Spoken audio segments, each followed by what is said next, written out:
justice and peace, and equality. Game Changers Magazine, Game Changers Media Network, Voices of the Village podcast, where change starts with conversation. And today we have here Macon, Bibb County Commissioner Stanley Stewart. How you doing today? I'm doing good, Mr. Miller. I appreciate you having me here. I'm just glad to be back again. Awesome, man. Thank you for coming on our show, man. Also, the former mayor of Macon, the Honorable C. Jack Ellis. How you doing today, sir? I'm great. Thank you so much, Mr. Miller, for having me. Good to be in your great studio in your great city. Yes, sir. Yes, sir. And also we have former mayor, Mr. Robert Reichert. Well, we say Reichert. Rickard. We say Reichert. Rickard. That's the country way of saying it. So we're going to stick with Rickard. That's right. Deep down in Bibb County, Macon. I-75 Corridor Coalition, new transportation coming through the great state of Georgia. You guys have a vision for it. You guys have been boots on the ground for the past several years, implementing your plan. Former Mayor Reichert, tell us where we are today with this awesome plan of bringing the corridor from Atlanta to Macon. We are at we are over the target. Maybe we ought to just say we are over the target because three things are coming together. Right. Federal funding. Okay. The Jobs Act, Infrastructure Investment and Jobs Act passed by Congress. Right. Contained a significant amount of money for inner city passenger rail. Okay. The CID program is the second part. The CID program is Corridor Identification and Development. That's done by the Federal Railroad Administration. Okay. It was a competitive grant process, and we're pleased and thrilled that the Atlanta to Savannah corridor was selected to be in this program. Okay. And finally, the third biggest part is that Senator John Ossoff was able to get federally designated spending to help provide for an environmental impact study on this Atlanta-Savannah passenger rail, and to get us jump started in that process. So all these three things are coming together to make this the opportune time to take advantage and see how the Atlanta to Macon corridor can become part of this national network of inner city passenger rail. Awesome. And former Mayor C. Jack Ellis, you're a part of the railway rail passenger organization? Well, what it was, during my time as mayor, I was part of the Southeastern Amtrak's advisory. The mayor, we had an advisory committee that we advised from the U.S. Conference of Mayors. And we advised Amtrak on the implementation of the Southeastern Corridor. Macon was designated as one of the sites on the Southeastern Corridor, which meant that in order to get it designated, we had to have a facility, a terminus, if you will, a multimodal facility. So we were able to purchase a building, not just any building, but we happened to have had in Macon a very, very significant train station. We call it, just commonly referred to as the terminus station, which is very similar to the Union Station in Washington, D.C. Atlanta had torn theirs down some years ago when, back in the 70s or whatever, but fortunate we kept ours. We were able to purchase it from Georgia Power, get it designated as a multimodal facility that whenever Amtrak would come, that would be the destination. That would be the stop on the Southeastern Corridor from Atlanta to Jessup, Georgia, to Miami, really, but stopping in Macon. And we were able to get like almost a $9 million. At that time, they were called earmarks. We were able to get an $8 million, almost a $9 million earmark to purchase the train station and to redevelop it and get it designated. It was already designated, but get it up to speed as a multimodal facility. Awesome.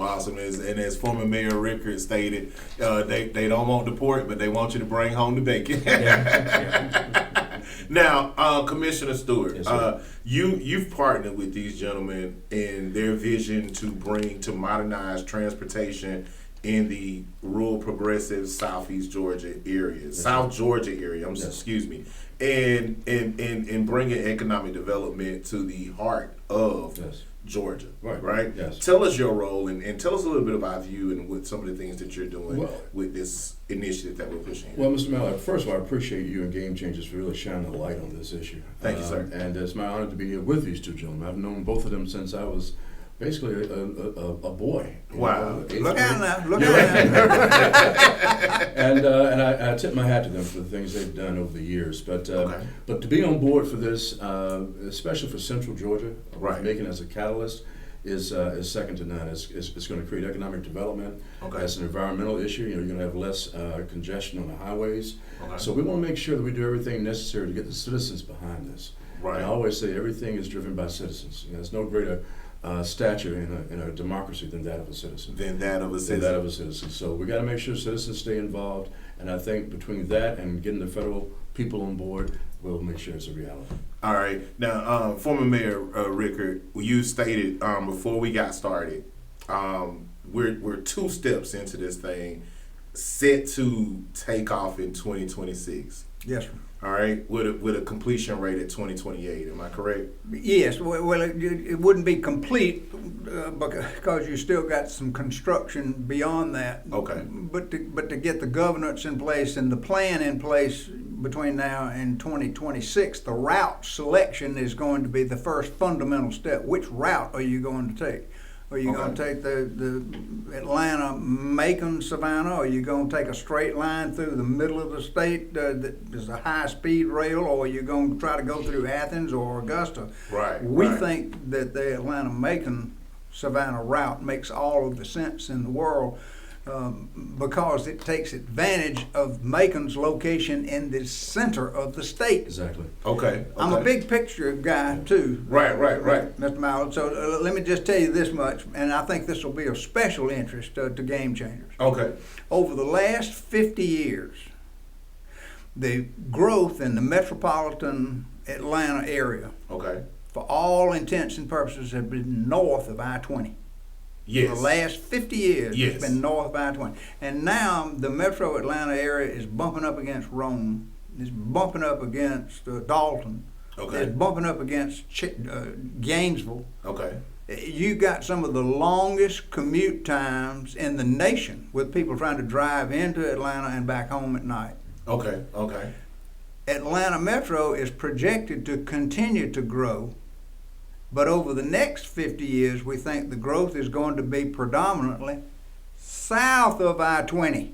You're exactly right. Because you've grown out so far north of I-20, Right. it makes only sense that you go down 85 and down 75 toward Columbus and toward Macon. Right. So you got 2 things that you could do. Go to sleep at the switch and let it happen.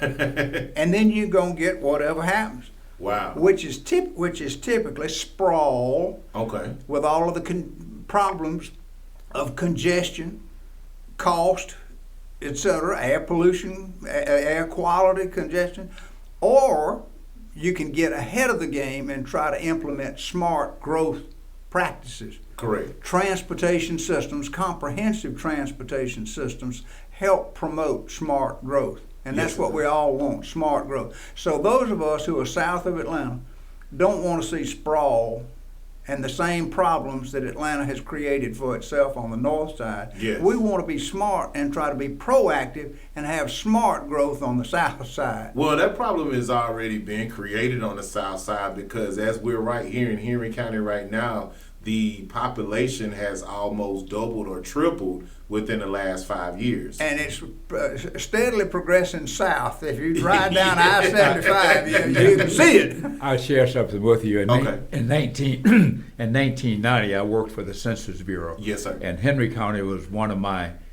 counties that I coordinated with the county commissioners and the other mayors in this county Yes, sir. to do the 1990 census.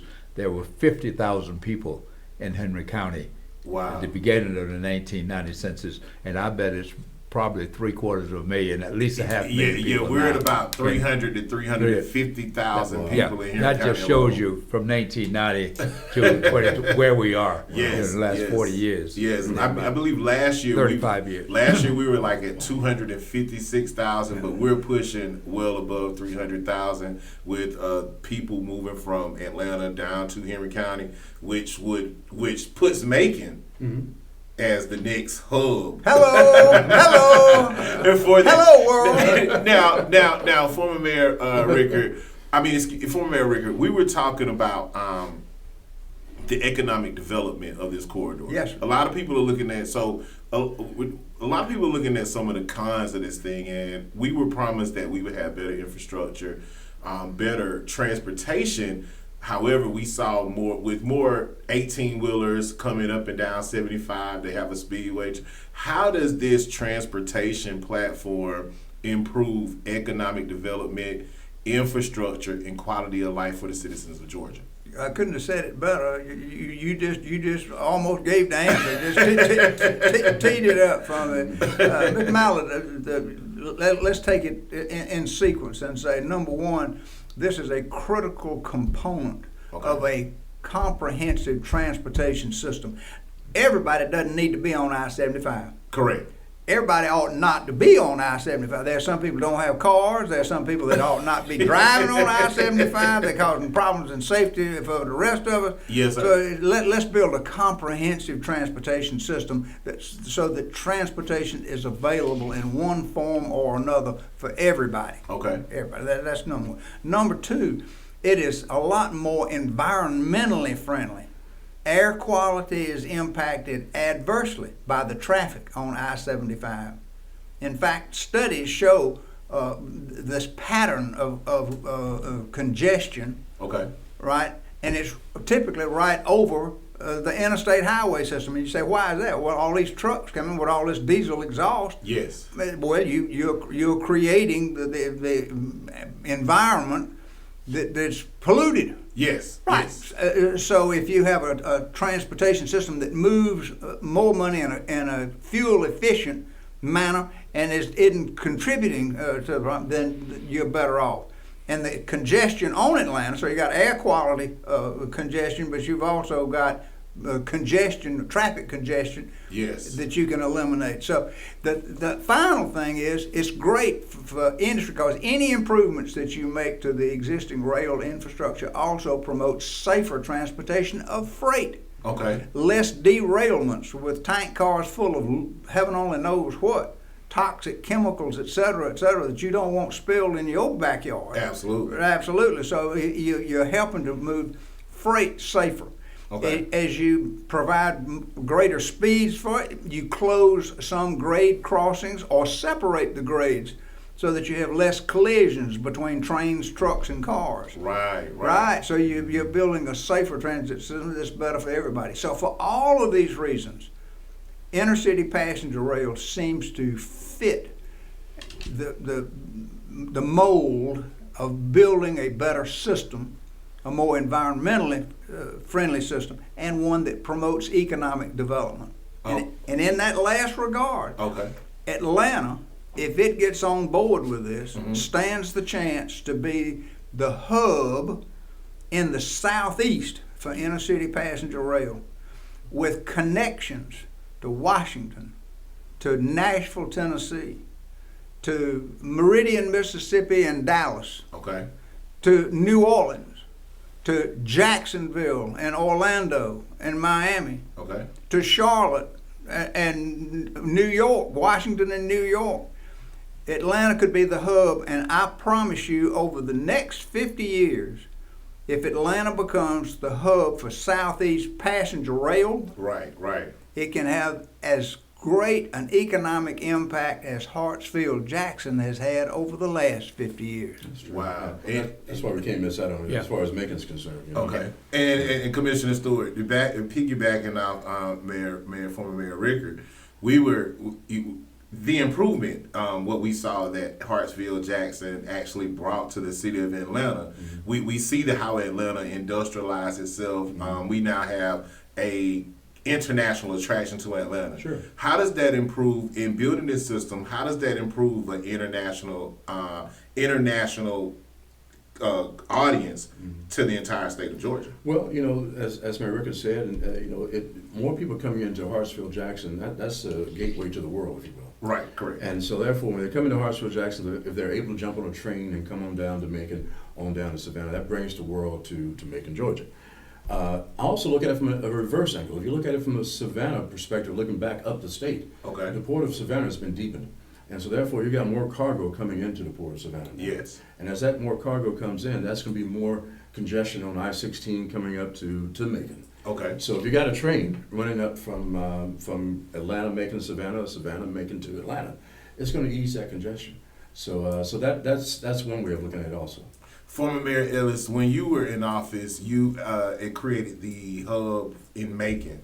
Now, what pushback did you get? Because it seems like this plan has been in action for a long time, and the people of Macon, the county of Bibb, have been longing for transportation that serves as an international corridor. What were some of the obstacles you had to overcome to get us to where we are today to get this project moving forward? Well, as Mayor Reichert stated, I'm old enough to have been a passenger on the Nancy Hank as well. Yes. So I understood the importance of transportation, especially mass transportation between Macon and Atlanta, because it would help our growth. It would help us to grow. A lot of people don't want to get in a car and drive an hour and a half, but getting on a train, people could very well work in Atlanta and live in Macon. So it wasn't just for our current population, but it was for potential growth as well. Right. But right. yet giving our citizens an opportunity to access the airport, access Atlanta without always having to get in an automobile, and as it is today, get stuck in traffic. Get stuck in traffic, But yes. piggybacking on what Mayor Reichert said earlier about Atlanta has to realize, and I'm sure they do, a lot of young leaders have to realize that Atlanta was in fact the terminus. Hence Yes. the name. Before it was Atlanta, the name was Terminus. It had that name because all the railroads fed into Atlanta, so they need to reclaim that mantle again. So we need to definitely reclaim that mantle. Yeah. Former Mayor Reichert, we were again. You came into office right after Mayor Ellis, and you continue to push this initiative in your own platform as well. True. Where are we at based on where we were when you were in office to where we are now? The progress that we're making, some of the obstacles that you face, in getting this initiative to where it is today. I would say that I was able to use the money that Mayor Ellis got Okay. to refurbish and renovate the terminal station. Okay. So that if you haven't been there recently, it is absolutely beautiful. Wow. It serves as the home of the Macon Transit Authority, and it's Okay. the central transfer station for the Transit Authority, so that you can take buses all over Bibb County from that multimodal center. It Wow. has space reserved in it for intercity passenger rail, sitting there waiting for the rail to come and connect. It's got Greyhound bus service that stops out front now. Oh, wow. Because they closed their terminal and instead use this terminal station. Because people can get right off of the local bus and get on a bus and go to wherever the Greyhound goes, or vice versa. Come home to Macon and get on the transit and go all throughout Bibb County. So I was able to complete the renovations of the terminal station. Okay. And then I was able to be part of the I-75 Central Corridor Coalition Okay. and help put this group together to talk about smart growth and complete transportation systems so that we don't run into the same problems like North Atlanta did Okay. and grow by sprawl. We don't want to grow by sprawl. We want to have smart growth and Right. implementing smart growth. So that's really working through the I-75 Central Corridor Coalition to promote smart growth and a comprehensive transportation system. All right, man. You ask about the difficulties. The difficulty was getting people to see the vision. You know, Okay. we knew that passenger rail was in the future.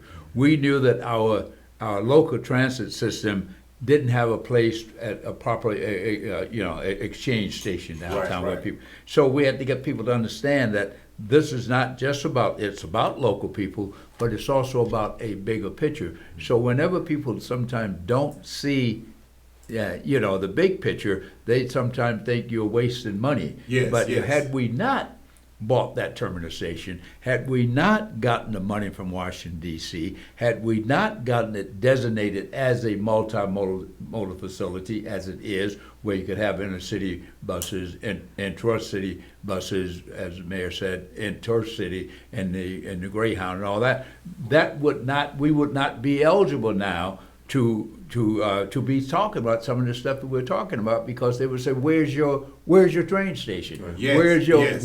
where's the facility? We want them to come here. Where are they going to stop when they get here?" Yeah. Well, at least It's already been put in place. And one other thing I'd like to point out, Mayor Reichert mentioned about the difficulty with freight rail. Okay. We had a demonstration run from Washington, D.C.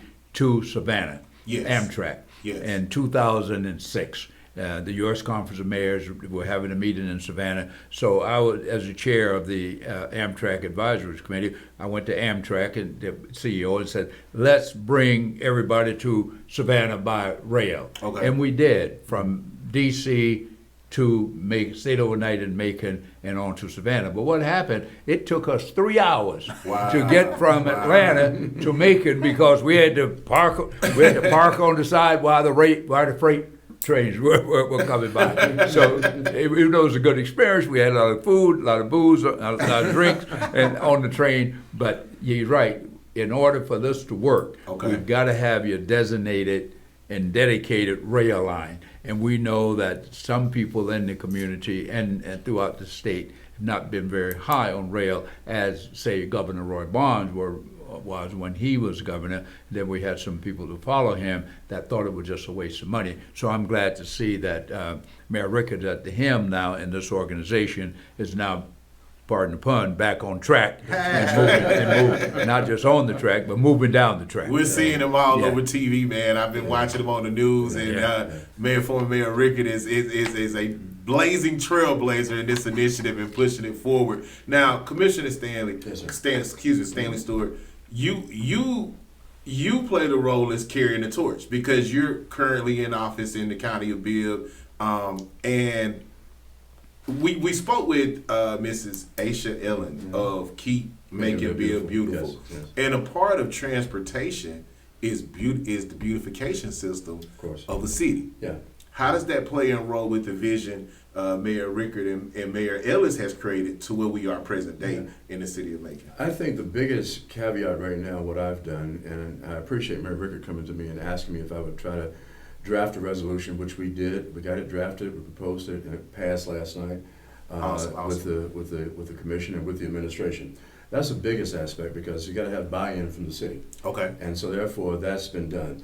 I take my hat off to these two gentlemen to my right, because as my mother used to always tell me, everything is connected. And when you plant seeds, which they've been doing for years and for generations on Macon Bibb, which I benefit from and which we all continue to benefit from, but you plant those seeds because in the future things are going to grow. Right, correct. And as Mayor Ellis just pointed out, if there were not a terminal station, which came about under his administration, Correct. we wouldn't be having this conversation right now. Correct. You know, so you think those individuals and you connect the dots. Yes. And it's my hope, you asked about me where I am currently, it's my hope and my overwhelming care to continue the legacy that these two men have been carrying on for generations. Man, awesome, man. We're going to have to go to a commercial break with some of our sponsors, but we have former Mayor Reichert, former Mayor Ellis, and the current commissioner of Bibb County, Mr. Stanley Stewart, here on Game Changers Magazine, Game Changers Media Network, where change starts with conversation. You guys stay tuned. We got more to come right here. Ease up. When it comes to your health or the care of a loved one, nothing matters more than trust, compassion, and comfort right at home. At Baylor Home Healthcare Services, LLC, we bring professional, personalized care to the heart of rural Georgia. Our skilled team is dedicated to treating every client with dignity, respect, and the attention they deserve. Whether you're recovering from surgery, managing a chronic condition, or simply support day to day, we're here for you. With tailored programming, confidential care, and flexible scheduling, Baylor makes your well-being our top priority. We offer nursing services, personal support, and companion sitter services because at Baylor, your home is our care setting. Call us today at 478-501-9253. That's 478-501-9253 or visit BaylorHomeHealthCareServices.com. We accept various insurances, including Georgia Medicaid. Discover care that feels like family. Did you know 1 in 8 women will be diagnosed with breast cancer? And studies show men die faster from breast cancer due to late detection. At Breast Are Us, we're changing the game with safe, painless, and radiation-free ultrasound screenings for both men and women. Our ultrasound screenings are quick, 15 minutes or less, with no compression, no pain, and implant-safe technology. Our scans help detect breast cancer earlier, especially in women with dense breast tissue, where traditional mammograms can miss. Ultrasound increases cancer detection from 47% to 97%. Why wait? Take advantage of this special, only $249. Early detection could save your life or the life of someone you love. Call us today at 478-258-3431 or visit breastarus.com. Breast Are Us, protecting lives through early detection.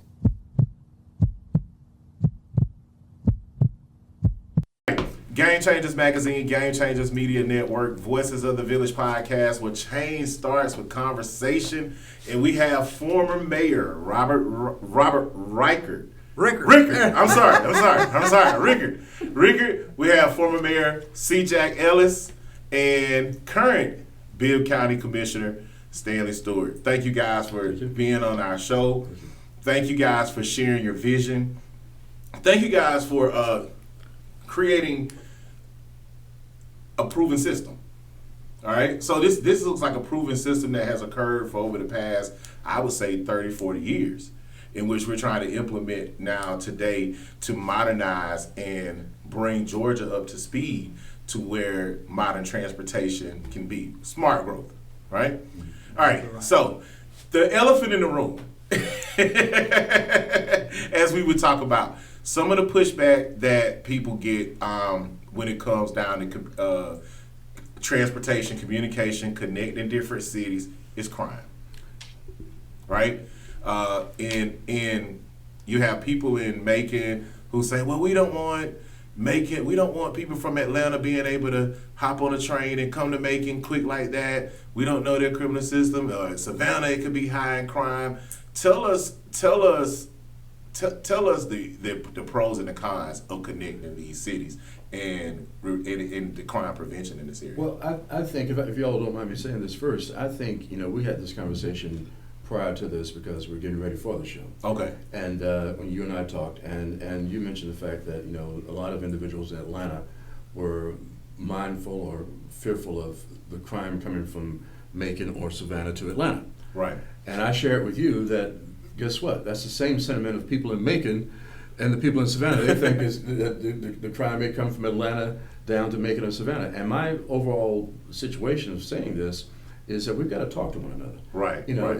People are driving every day from Atlanta to Macon and Savannah. So if you're going to use that as your impetus for crime, it makes no sense. Okay. So I would think that's a moot point when it comes to this particular because right now we have some people on board, we have some people on board with the idea, and some people off board. However, when it comes down, we have to come together. When it comes even from a political stance from Democrats and Republicans. Now you mentioned Mayor that under the Biden administration this was funded. How did a portion was funded to, push this initiative in Georgia?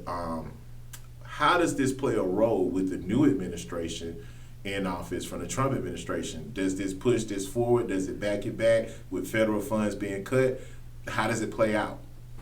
I think that it's going to play out well for us going forward. Okay. Because the Infrastructure Investment and Jobs Act, which was passed under the Biden administration, was a bipartisan bill. It had support from both sides of the aisle, because economic development is spurred by infrastructure investment. Okay.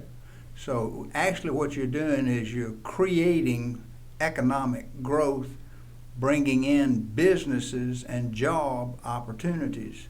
Okay. That goes directly to crime.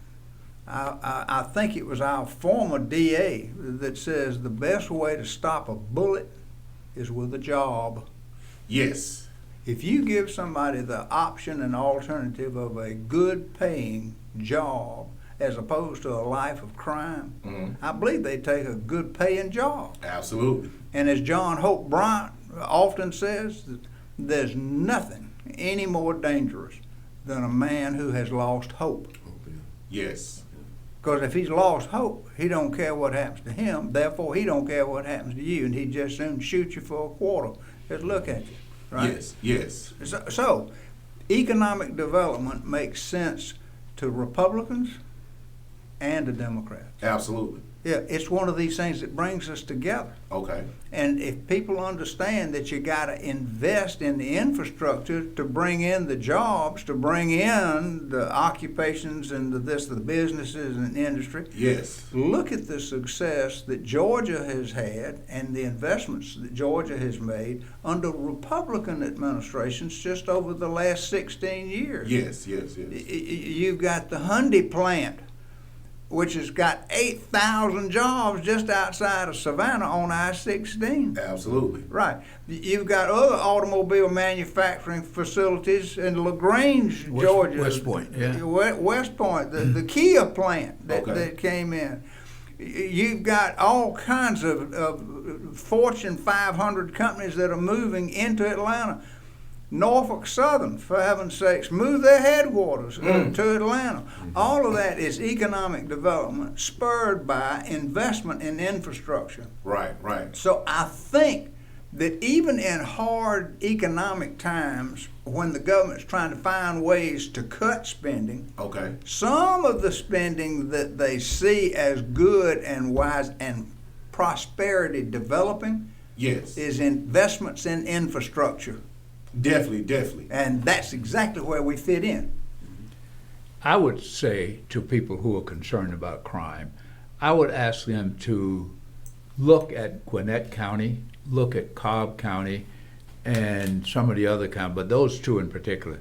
The mistake that they made when they opted out of MARTA back in the 70s when MARTA was being implemented. They made a conscious decision based on a false assumption that you mentioned, that they were afraid that too much crime would come from Atlanta into Cobb County, into Gwinnett County. But if you ask people in Cobb and Gwinnett County now, would they like to have MARTA rail into their counties and into their cities, they would say yes. So I think leaders have to look beyond their nose, if you will, their nose, individual noses, and look far into the future. Clayton County was the same way. Clayton County, I remember, fought against MARTA coming to Clayton County back in the day. What happened a few years ago, the county grew, and so, we need MARTA to come. Now MARTA is there. So I think leaders have to just don't look at the here and now, but look into the future and project into the future as to what type of city and county they want.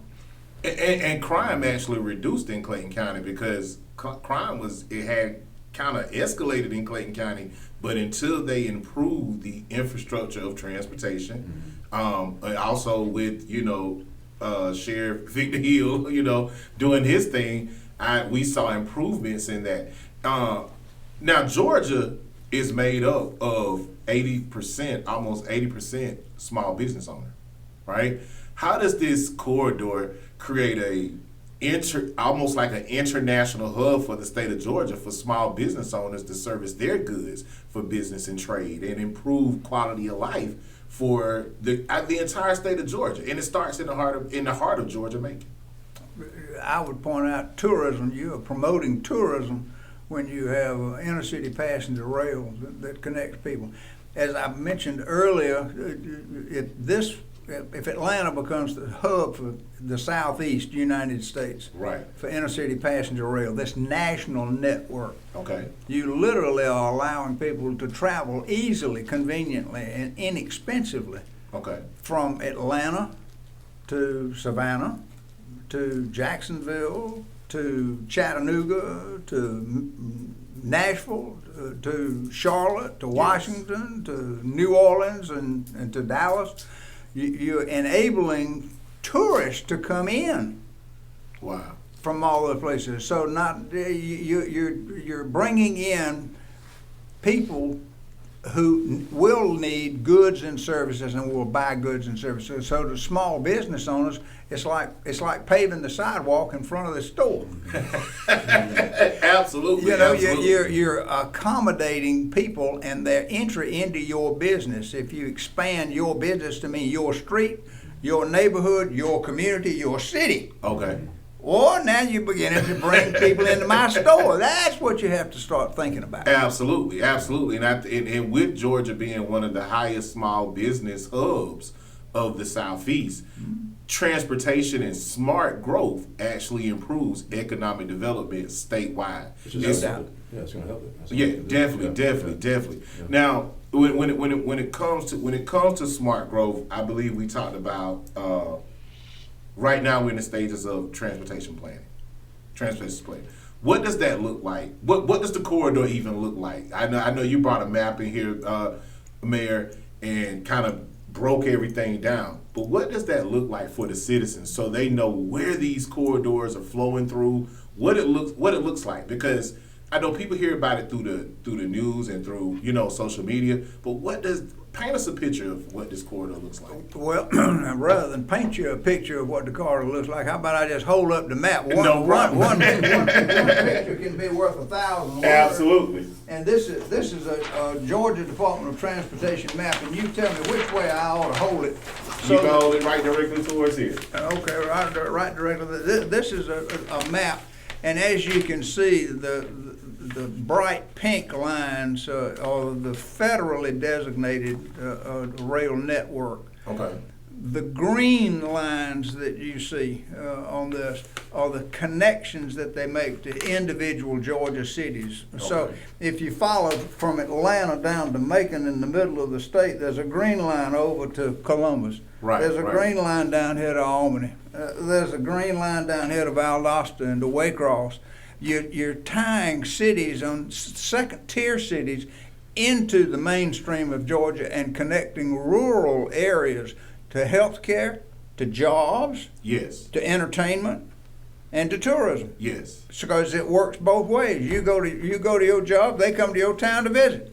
They spend the night in an Airbnb. They come into your restaurant. They buy a knick-knack paddywhack from your store into downtown. Absolutely. Right. So it really has a network, not just here in the state of Georgia. Okay. But it connects to this national network. Yeah. And with the new station that is planned for Hartsfield-Jackson International Airport, now you're bringing the world in to the airport, onto a train, and down to Valdosta, down to Savannah, down to Albany, over to Columbus, down to Macon, over to Augusta. This is a network that used to exist. Okay. Back in the 1940s, before the automobile got so popular, yes, sir, the primary method was either on a mule and wagon or on a train. And most people preferred to take the train. Absolutely. So what we need to do is to reimagine and remember the transportation system that was there, that served us well for decades, that is coming back into its own because of the congestion, frustration, and fear of driving, and the cost of buying a car and riding by yourself and getting caught up in traffic and spending hours So that I don't care how nice a car is, you sick and tired of being in it and you ready to get there and get out. Absolutely. So there you go. It just imagine what we could have if we got behind this infrastructure investment in inner city passenger rail. Okay. And think about it from the standpoint of, in the mid-50s when President Eisenhower instituted the interstate system, that was the modern day way of getting across the country, right? Right. So what we're seeing now with this, as Mayor Reichert just alluded to, with this is the 21st century way of getting across it. Yes. If you missed out on the interstate system in the 1950s, think of what your community is now, okay? Yes, absolutely. And how isolated you are, perhaps, from the interstate system. We don't want to be isolated from this modern way of transportation here in 2025. And he mentioned investment. What we have to do in this state as well, and this is a political lift, and it's a big lift. Yes, sir. We've got to change the way that transportation is funded. In our Constitution in the state of Georgia says that the money that we raise from gas taxes and so forth can only be used for roads and bridges. Well, that made sense when we were getting away from the mule trails and the covered wagons and so forth. That made sense to designate that money. But now that rail is coming back, Okay. we should amend this Constitution that some of that money that's collected on gas sales can go back into all forms of transportation, Yes. and especially rail transportation, I would say. Absolutely. Very good. And you can also take advantage of new ideas because there's something called tax increment financing. Okay. And what tax increment financing can do, or a tax allocation district can do, is around a station or a stop, you draw a circle, Right. and the real estate values that are there and the taxes that are collected stay the same and continue to be distributed as they always have up to that point. That's important. But beyond that date, when new buildings come up because they want to be close to the station and the stop and the dry cleaners that wants to be there and the building and the this and that, the increment that increases because of the station is put in, that revenue is put in a separate pot to pay for maintenance and operation of the railroad. Which brings me to my point, Mayor. A lot of citizens may be concerned about the funding of this thing and how this thing operates. And Mayor Ellis, former Mayor Ellis, you just stated that there are federal funds along with state funds and grants in place to support this initiative, and it's not directly coming. Is it directly coming out of citizens' tax dollars? Will they be affected tax wise? What I'm saying is that, of course, it's coming from the federal government. Most of this money is coming from the federal government. I don't know what the match is, 20% match, maybe local government, state government. But most of it is coming from the federal government. But what I'm saying, operational of this transportation system, in addition to what Mayor Reichert stated, we're creating these tax zones, but I think we have to look broader at what you can use gas taxes. The gas taxes that you pay now when you go fill up your car can only be used for roads and bridges, as per Georgia's Constitution. Okay. Well, we have other modes of transportation now.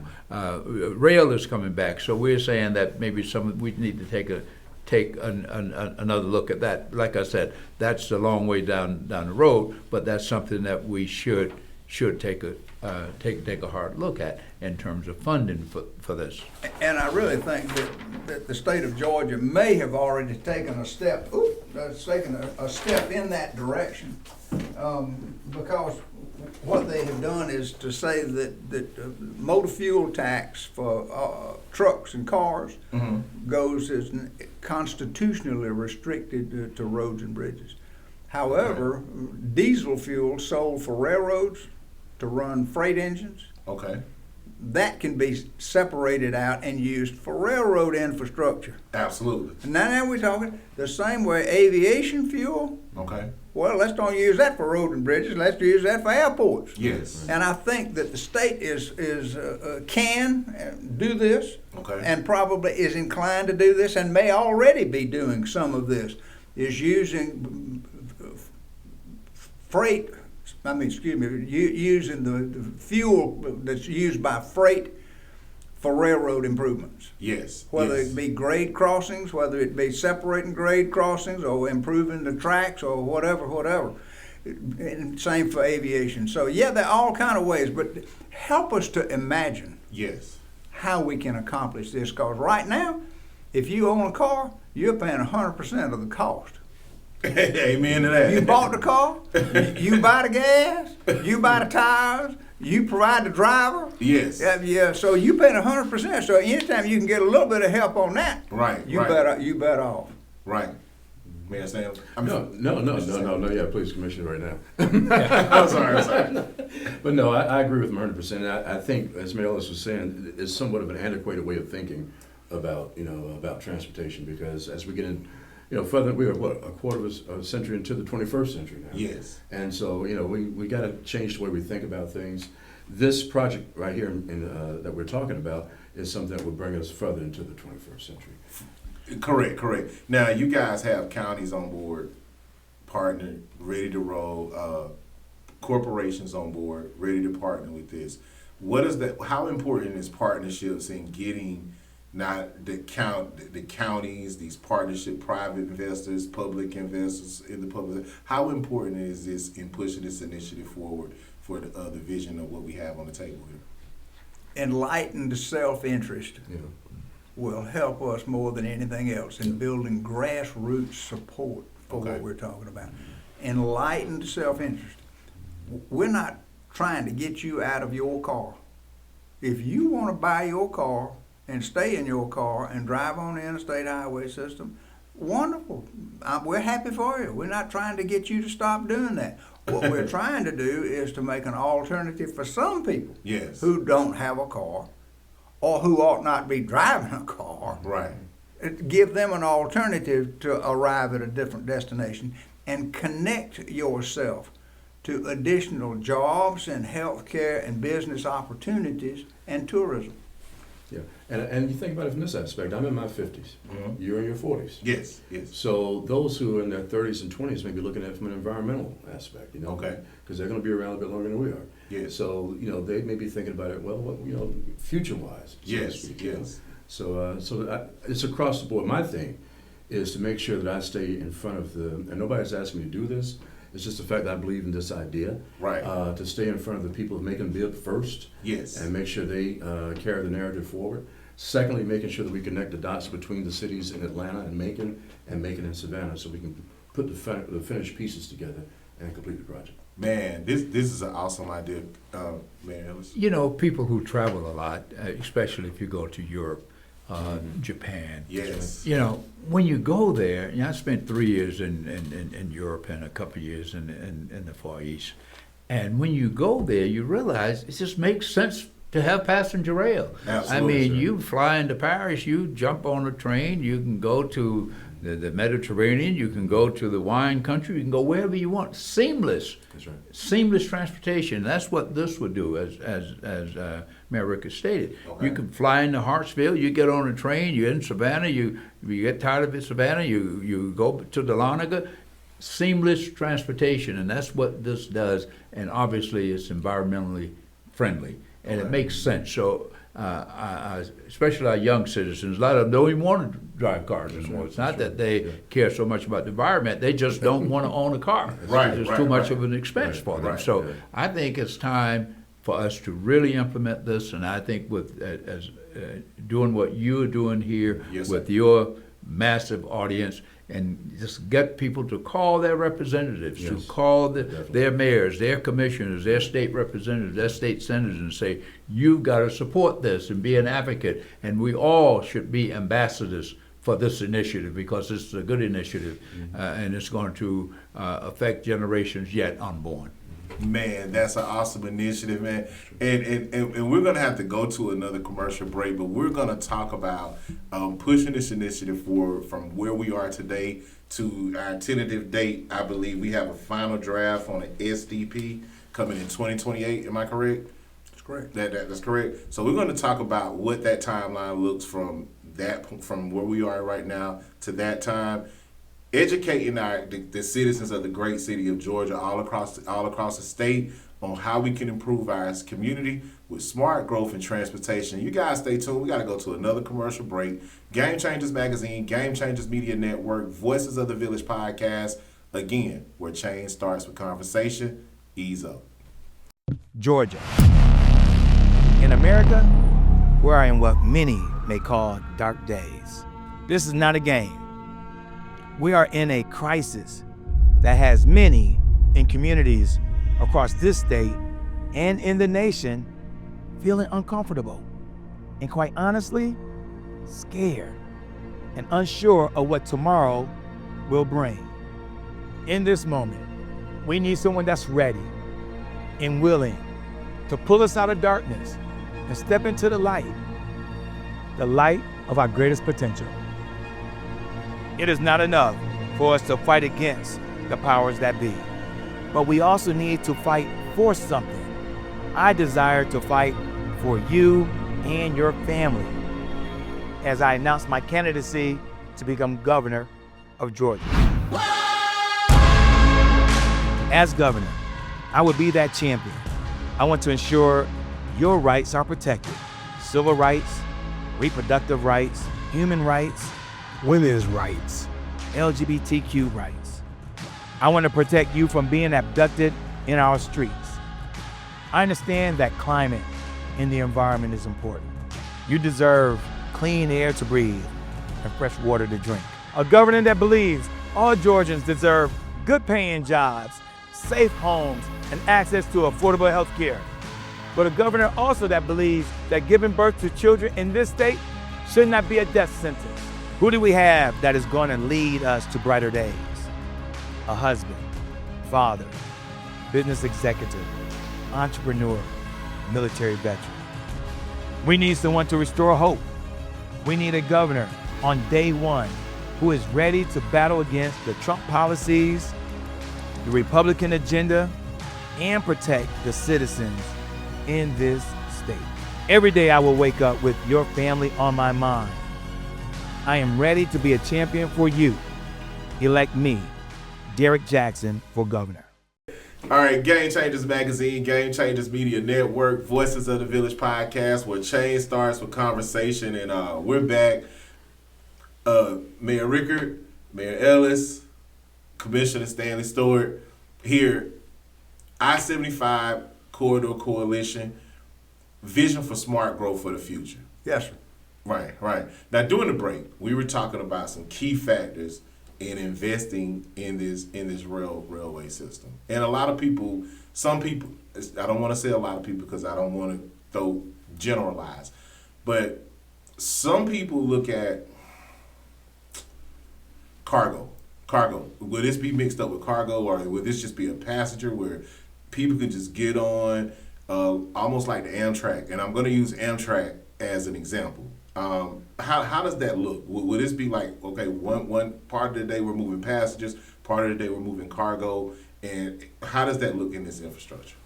If you were talking about improved conventional rail that's designed to run on existing track, okay, which right now is owned by Class 1 railroads.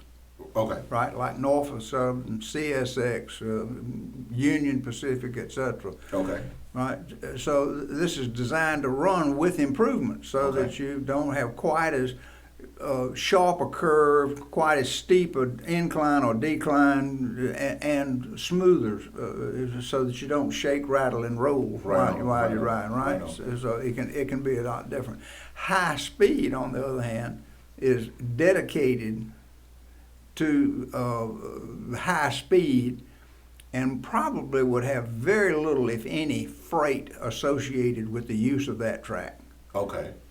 But conventional inner-city rail, improved conventional rail would, because it complements the use of freight movement by improving the infrastructure for passengers. Because if you're going to start running passenger rail at 89, 90, 100, 110 miles an hour, whoa. then that automatically improves the safety and stability of running freight at a faster speed, not 80, 90, 100 miles an hour, but 40 miles an hour, 50 miles an hour, but safer than trundling along at 20, 25 miles an hour and derailing and dumping contents into your community that you don't want dumped into your community. Correct. And also I think, for your listeners to make sure they're clear and concise on it, we're not saying that your passengers are going to be riding with freight. He's simply saying that the rail will be consistent for carrying passenger rail and freight at the same time. That's great. Yeah, So you'd have a passenger rail train, right. Correct. and you'd have a freight train, Right. Correct. and they could run intermittently. Right. You could run a freight train northbound in the morning, Yes. and a passenger train southbound in the afternoon. Two different Right. trains. Two different trains. Yeah. Now we also spoke about in building infrastructure, and we know Georgia from Savannah to Atlanta has a humongous traffic when it comes to 18-wheelers. And we were talking about during the break of the improvements that Georgia would have to put almost $2 billion behind, adjusting roads, bridges, and I mean basically rebuilding bridges from Macon all the way to Atlanta almost to accommodate expanding more lanes, expanding more roadway. Why is it smart to go ahead and invest in this system than taking the time out to improve, like raise bridges and create? I mean, we're talking a lot of money, and it takes time to build this thing.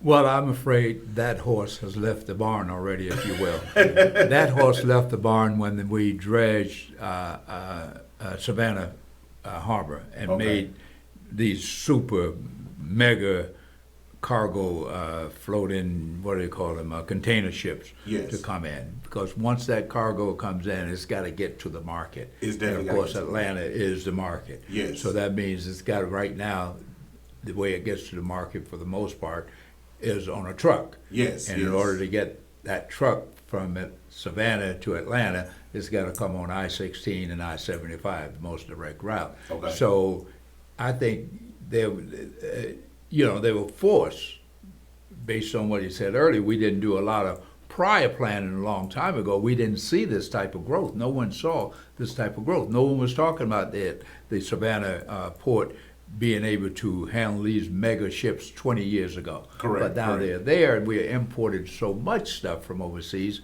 that has got to get to the market. That's why you see all the warehouses being built along the interstates. Well, in order to get the stuff to the warehouses, you got to put them in a truck. In order for the trucks to get there, they got to go under a bridge. And in order to get on the bridge, you got to raise the bridge. So, yes. So it goes on. And as mentioned, Georgia tried to improve infrastructure, like we talked about during the break. We were at 2-lane roads. I know when I was growing up coming to Atlanta, it was 2-lane roads. And we expanded to 4. We tried to expand, and it just simply doesn't work. It simply doesn't work. Enlighten us more, Mayor Reichert, on why that plan didn't work and why this plan sets the tones for the future of Georgia being that international hub. Well, let's first of all, let's give credit where credit is due. Okay. Both Norfolk Southern and CSX have invested a significant amount of money in the port of Savannah. Okay. So that they can put cargo containers on railroad cars and ship cargo containers by rail rather than the interstate highway. Okay.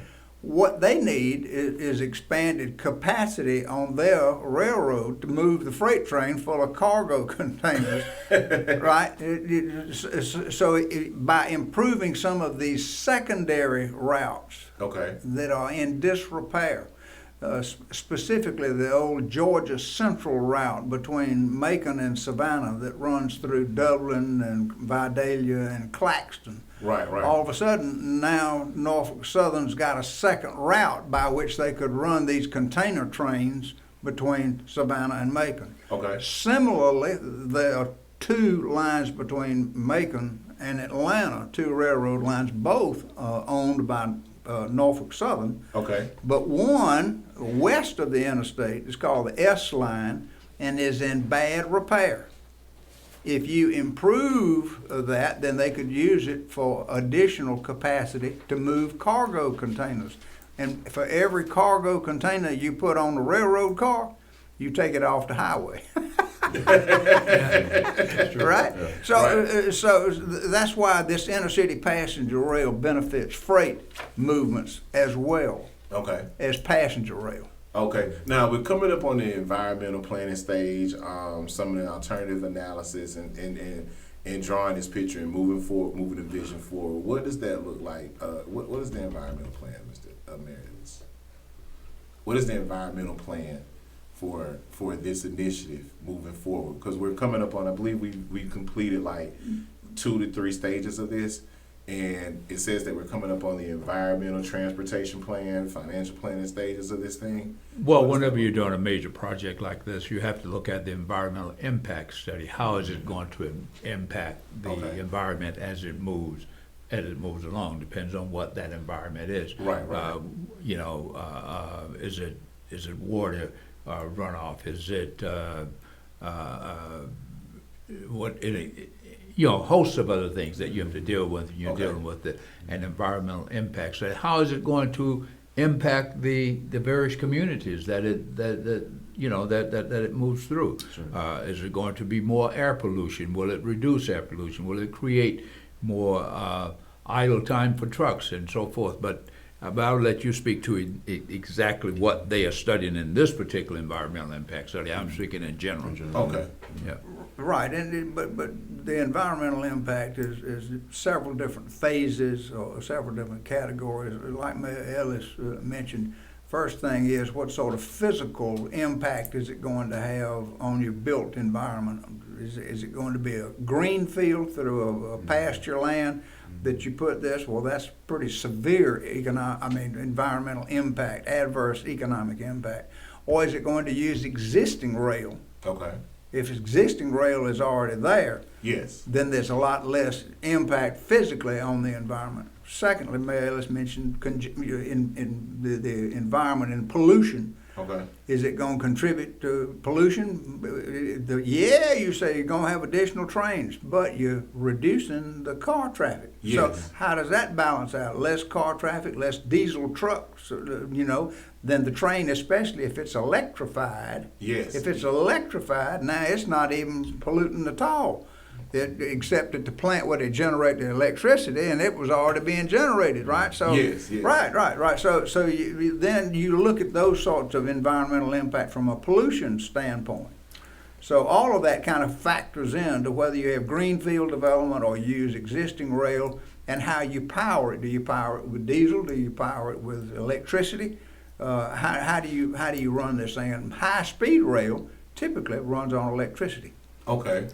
And let me say this, Mr. Miller. One of the things that got me on board when Mayor Reichert brought the overall proposal was the fact that Senator Ossoff has dedicated $8 million for the environmental impact study. Okay. Because a person who studies history like myself in the 1950s, even though we applaud the interstate system with President Eisenhower, it was definitely needed. It had a huge impact on, for example, Pleasant Hill in Macon, Georgia, which is an African American community, and went straight through it and it really just decimated it. Okay. That's a community from which my cousin Little Richard is from. Okay. So when you look at an environmental study, I appreciate that part of it, that aspect of it, because we want to make sure that it doesn't, displace people, and make sure that everybody is okay with this project as it's coming through. Awesome. Now, to take it from a political stance and put a little bit more fun to it, we know in Georgia we like to party. We We got the St. Patrick's Day in Savannah. We got the Sweet Potato Fest, Cherry Blossom Fest in Macon, the Sweet Potato Fest in Ocilla, and we had the Georgia-Florida game down in Jacksonville. Oh yeah. We got the Braves. We got the Hawks. We got all of that, and everybody likes to have a beer when they go out and they ride, right? What's the fun side of the transportation and improving safety when we know Georgia has been a hub for a large amount of accidents? So what's the protocol for the safety behind this and what it provides for citizens having fun? Well, you always got a designated driver when you're on passenger rail. So you can get on and party and leave the driving to them, right? Correct. That's exactly right. All right. And you just saw that happen this weekend in Atlanta. Yes. You know, we had all these activities going on, and they were telling people, get out of your car and get on MARTA. Yes. Well, of course, passenger rail would be saying the same thing. That's right. Yeah. You want to go into Atlanta, don't drive your car, get on the train. As he said, you have a designated driver. So it just makes sense. I mean, it just makes so much sense to implement passenger rail in this state, connecting cities, connecting states, and connecting the entire nation. It just makes so much sense. And the way we have grown here in Atlanta, the cars and so forth, it's time to stop it. And it's time to go to an alternative mode of transportation, and that is passenger rail. It is. Yeah, well, the party can start sooner. If you're gonna go to Nashville for the weekend, Okay. and go up and see the Grand Ole Opry, Yes, sir. or if that ain't your boat, if that doesn't float your boat, if you want to go to Savannah Yes. and get you some seafood and see what's going on down there, Come on now. you can start the party when you get on the train. Yes, sir. Because you don't have to worry about having a designated driver driving there. Yes, sir. You can start the party when you get on. Yes, sir. And vice versa. When you coming home, you can sober up as you come home. Yeah. So it has a lot of, but that blends right into tourism. That blends into convenience for how I get to events that I want to go to. Yes. Whether I want to see the Daytona 500, or whether I want to go to Nashville, Tennessee, and hit a Grand Ole Opry, or whether I want to go to Birmingham or New Orleans and try to see what's going on down there at the Jazz Festival. Yes. When it's too far to drive, but too close to fly. Yeah. Because it's getting to be such a hassle to fly now. Yes. You have to go through a strip search to get on the plane. And you have to be there 2 hours early. 3. 3. 3. So when it's too far to drive but too close to fly, intercity passenger rail fits that niche, and you can start the party when you get on. Or if you're going to work, you can prepare. You can get on your computer and be productive while you travel. Right. Holy man, you can't do that if you're driving a car. You can't do that. Now, we also talked about, before we let you guys go, we talked about the benefits of Wi-Fi. These transportation systems having Wi-Fi and people being able to work in between transit. What are some of the other benefits, like along with Wi-Fi, that this system is going to bring to, improve quality of life is important to the Georgia citizens. So what's going to happen with that? Imagine, if you will, Jamil, being able to get on a train in Atlanta. Okay. And start going to Washington, D.C., have dinner, have a drink, get on computer, watch a live stream movie if you want to, while you get ready to go to bed. Right. Stretch out in your bed and watch the nighttime fly by. Yes. And get up in the morning, go get your breakfast, get your cup of coffee, Okay. and get off in Union Station and go do business in downtown D.C. Wow. Now, come on, y'all. Wow. Yeah, it's just a different mindset, but a different way to travel, rather than trying to get up and take a red eye. And the thing about it, Or worse yet, go the day before and have to pay a hotel bill for spending the night there. Yes. and that's not far-fetched. That is happening now in the northeastern corridor between Boston and D.C. I mean, the Acela, which was run by Amtrak, you can get from D.C. to Boston almost as quick as you can on a plane. Yes. With all the amenities. Mm-hmm. So if they are enjoying that from Boston to DC, we ought to be able to enjoy that from Boston to Macon. Yeah. And so we are paying tax dollars too. We're sending tax dollars there. So we should be behind this effort 100%.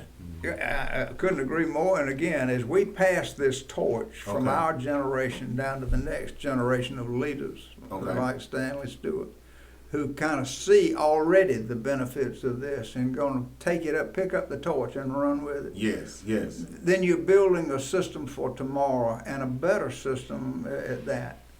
A lot of people just can't imagine to me.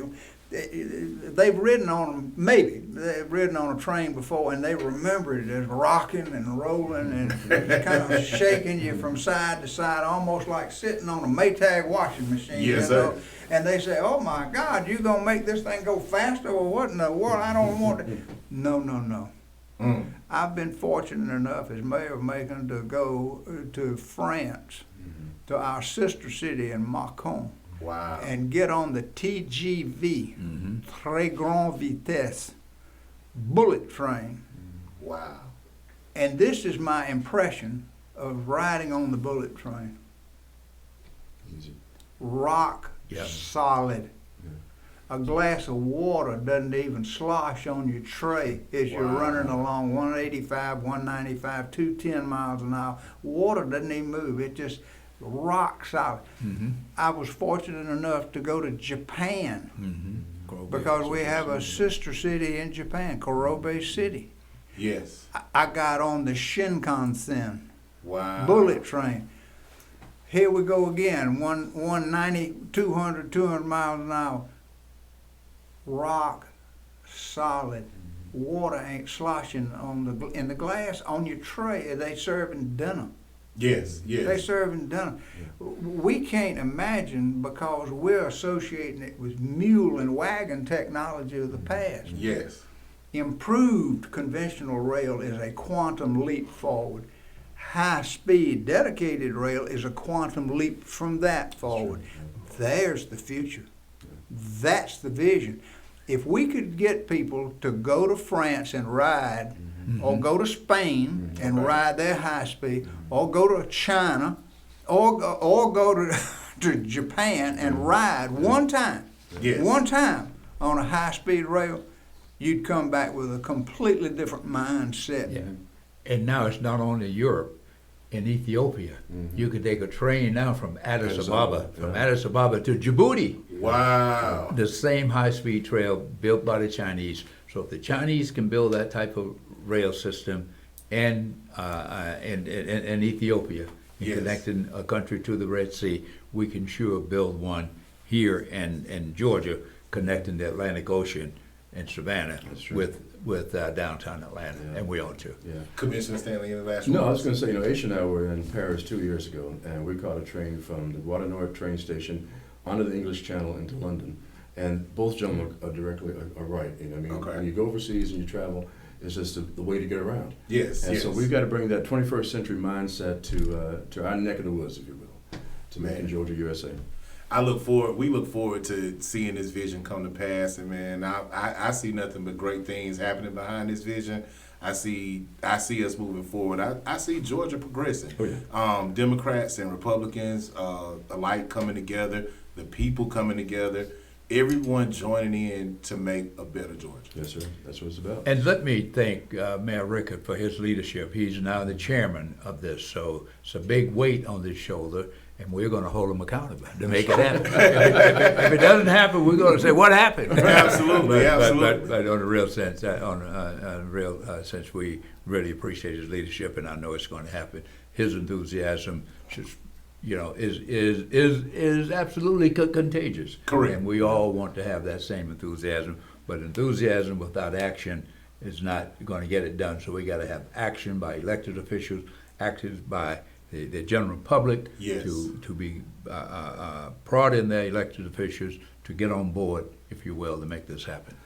And thanks to Mayor Ellis for having the vision before anybody else could see it, Yes. and getting the money to buy Yes. the terminal station and save it. Yes. Yes. Mayor Ellis is the one that started it. Yes. I dug a few, and now I'm ready to turn the shovel over to Stanley. Yes. And I would gladly take it. Let's make it happen. But let me say this: these two gentlemen. That's why I wanted to bring them today. Right. You know? Okay. And these two gentlemen bravely served our country in Vietnam. Both of them are Vietnam vets. And thank you for serving our country. And so I take my hat off to them for not just that, but what they've done for our community, for Macon, Georgia, over Yes. these years. So I'm glad to have them here with me today.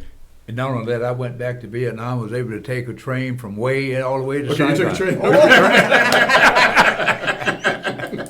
Man, thank you guys for tuning in. Game Changers Magazine, Game Changers Media Network, Voices of the Village podcast, where change starts with conversations. Justice and peace.